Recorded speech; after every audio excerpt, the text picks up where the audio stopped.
Hi friends, welcome to Viji's plan corner. நம்ம இன்றைக்கி மாடி தோட்டத்தில் என்ன செடி பார்க்க போகிறோம்னா, இங்கே பாருங்க, இது சீனி கொய்யான்னு சொல்லுவாங்க, ஸ்ட்ராபெரி கொய்யான்னு சொல்லுவாங்க. இந்த செடி பார்த்திங்கன்னா நம்ம நார்மல் கொய்யா செடி மாதிரி இருக்காது. செடியே பார்த்திங்கன்னா செடியோடைய இலையே பார்த்திங்கன்னா ரொம்ப சின்ன சின்னதாக இருக்குது. இலை பார்த்திங்கன்னா குட்டி குட்டியாக இருக்குது. இலை பார்க்குறக்கே செடி ஒரு அழகாக இருக்குது, டிஃப்ரெண்ட்டாக. நம்ம பார்த்தோன்னே இது கொய்யா செடின்னே சொல்ல முடியாது, அந்த மாதிரி செடி இது.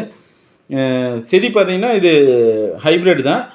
ஒரு குறிப்பிட்ட இந்த உயரத்துலேயே காய் வந்து நிறைய காய்க்கிற ரகம். நிறைய குட்டி குட்டி கொய்யாவை நிறைய சின்ன காயாக இருக்குது, ஆனால் நிறைய காய் பிடிக்கும். ஒரு ஸ்ட்ராபெரி சைஸில் காய் இருந்தாலுமே செடி ஃபுல்லாக காயாக இருக்குங்க. ஃபுல்லாகவே நிறையா அந்த சின்ன சின்ன குட்டி குட்டி காய் நிறைய காய் இருக்குங்க.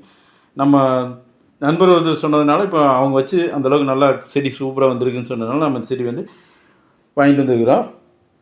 இப்போ நம்ம செடி வந்து நம்ம மாடி தோட்டத்தில் இப்போ நடவு செய்ய போகிறோம். பாருங்கள், செடி வாங்க நடவு செய்யலாம்.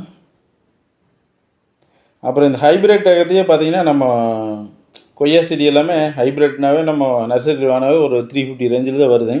இருந்தாலும் நம்ம வாங்கிட்டு வந்துருக்கோம் நடவு செய்கிறதுக்கு. பாருங்கள், மண் நம்ம ஏற்கனவே ரெடி பண்ணி வச்சுருக்கிறோம். ஆல்ரெடி கொக்கோ பீட்டு, காய்கறி கிளைகள், தோட்டத்து மண் இதெல்லாம் போட்டு ரெடி பண்ணி இருக்கிறோம். இப்போ வந்து நம்ம இந்த செடி வந்து அடிப்பாகத்தை கொஞ்சம் செடியே பெரிய சைஸாக இருக்கிறதுனால கொஞ்சம் மண் இது பண்ணிட்டு தான் நடுற மாதிரி இருக்குது. அடிப்பாகத்தை கொஞ்சம் லூஸ் பண்ணி விட்டு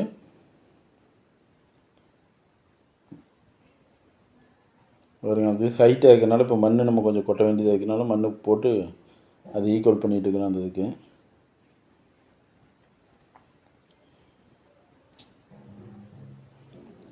நம்ம தண்ணீர் விட்டுறலாம். செடிக்கு வெற்றிடமாக நம்ம வந்து செடிக்கு மண் போட்டு இப்போ தண்ணி விட்டுறோம்.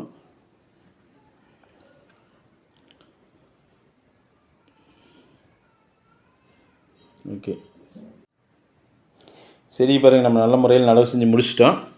இந்த செடி வந்து நல்லா க்ரோத்தாக கொஞ்சம் பெருசாகி நல்லா காய் பிடிச்சதுக்கப்புறம் உங்களுக்கு கண்டிப்பாக அப்டேட் பண்ணுறேன் எந்தளவுக்கு காய் பிடிச்சிருக்குன்னு சொல்லிவிட்டு.